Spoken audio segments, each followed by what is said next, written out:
Alright, settle in folks. My name is Mohammed Rahim, and welcome to what I'm modestly calling the definitive, possibly life-altering journey through Canada's top travel spots. You thought Canada was just maple syrup, hockey, and people apologizing for bumping into you?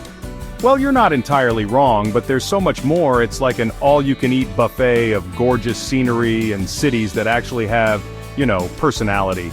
We're talking about a country so vast it makes your average bear look like a house cat, and just as cuddly from a distance. A very, very safe distance. We're about to dive headfirst, hopefully not literally unless it's into a pristine lake, fully supervised, into the kind of beauty that'll make your Instagram followers green with envy.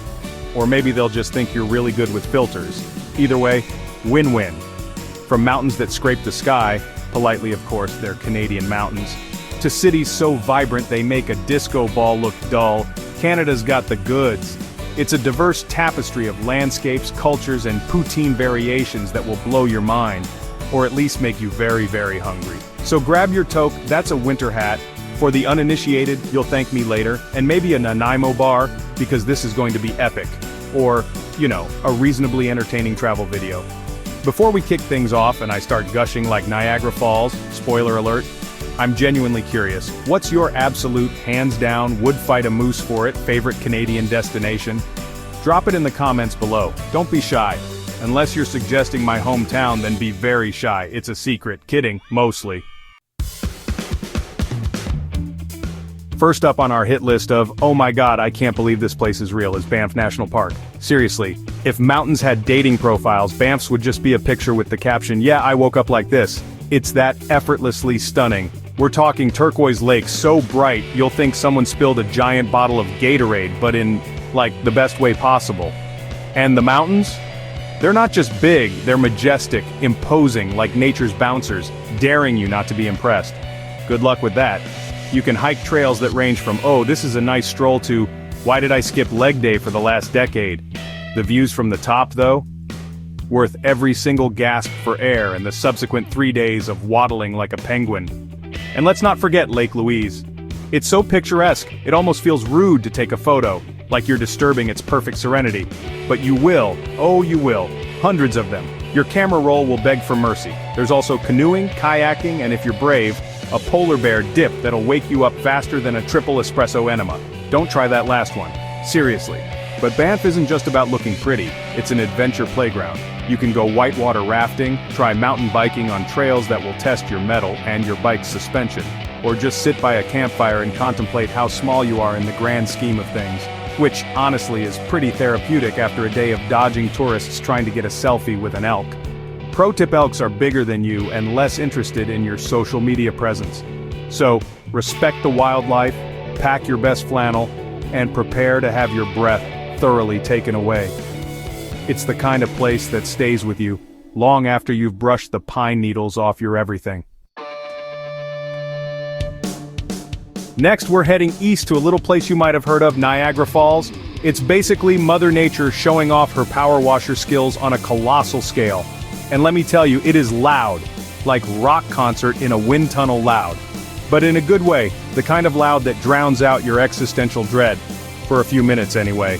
You've got the Canadian side, Horseshoe Falls, which is the big, curvy, impressive one, and then the American Falls and Bridal Veil Falls, which are also there doing their best.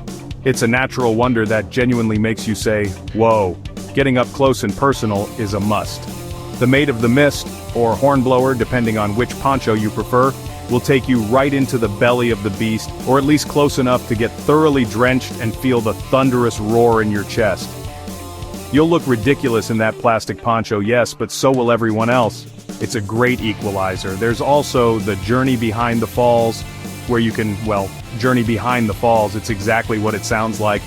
And it's surprisingly cool to see that much water plummeting down from the other side.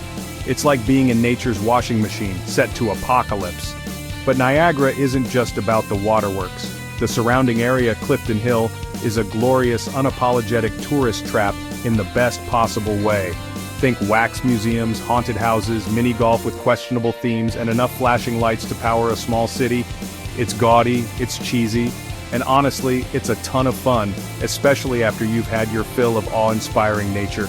You can ride the Niagara Skywheel for a bird's-eye view, lose some money at the casino, or just people watch. It's a whole vibe. Just embrace the chaos, buy a tacky souvenir, and remember that sometimes, a little bit of manufactured fun is the perfect chaser to a whole lot of natural wonder. Alright, let's zip back west all the way to the Pacific coast, to the city of Vancouver. This place is basically what happens when a super cool cosmopolitan city has a baby with a breathtakingly beautiful national park. You've got skyscrapers reflecting in the ocean, and then bam, right there, majestic mountains covered in trees that have probably been around since before your great-great-grandpappy was a twinkle in anyone's eye. It's the kind of city where you can go kayaking in the morning, art gallery hopping in the afternoon, and then argue about the best sushi spot for dinner. Spoiler, there are many, and they're all probably amazing. Stanley Park is the green heart of Vancouver, and it's enormous.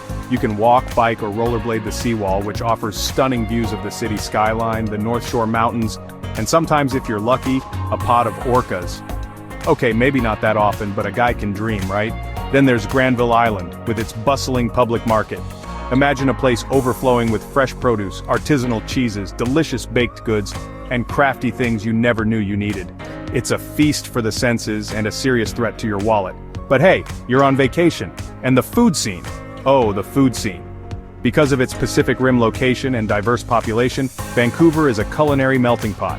From world-class Asian cuisine, seriously, the ramen and dim sum are legendary, to farm-to-table West Coast fare, you will not go hungry.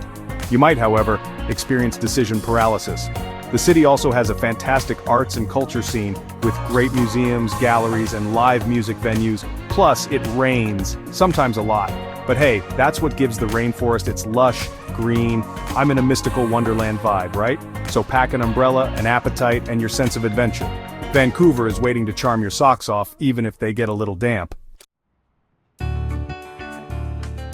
Now let's teleport ourselves to a completely different vibe. Bonjour, Quebec City. This place is like stepping into a European fairy tale, but with more maple syrup and a charmingly Canadian accent, even when they're speaking French. The Old Town, a UNESCO World Heritage Site, is a labyrinth of cobblestone streets, centuries-old buildings, and fortifications that make you feel like you should be wearing a powdered wig and carrying a musket, or at least a really good camera, because every corner is an Instagram post waiting to happen. It's so ridiculously charming, it's almost unfair to other cities. The star of the show is the iconic Chateau Frontenac, a hotel so grand and castle-like, you'll half expect to see a Disney princess waving from a turret. You can wander along the Dufferin Terrace for breathtaking views of the St. Lawrence River, explore the historic plains of Abraham where actual important battles were fought. History, people, it's a thing!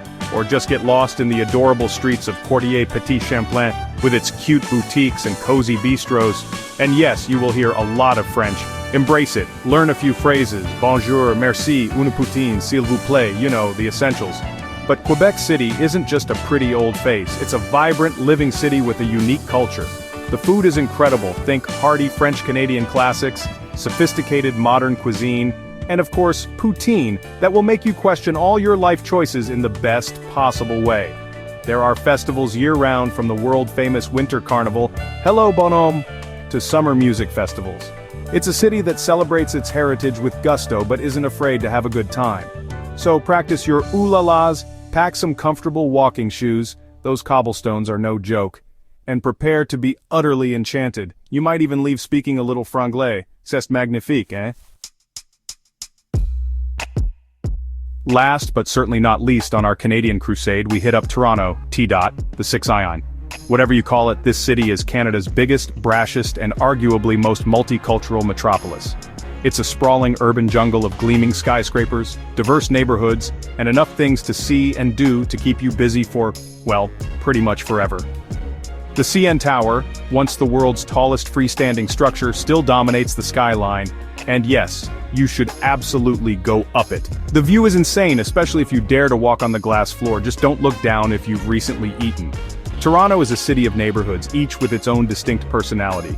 You've got the trendy vibes of Queen West, the historic charm of the Distillery District, cobblestones and craft beer, a winning combo, the vibrant chaos of Kensington Market, and the upscale chic of Yorkville.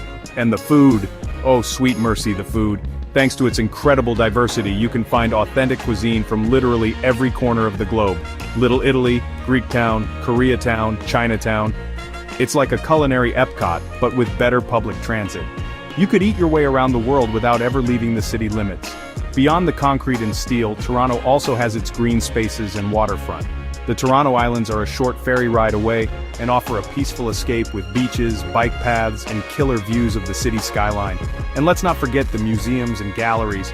The Royal Ontario Museum and the Art Gallery of Ontario are world-class. Plus, if you're into sports, Toronto's got teams for pretty much everything.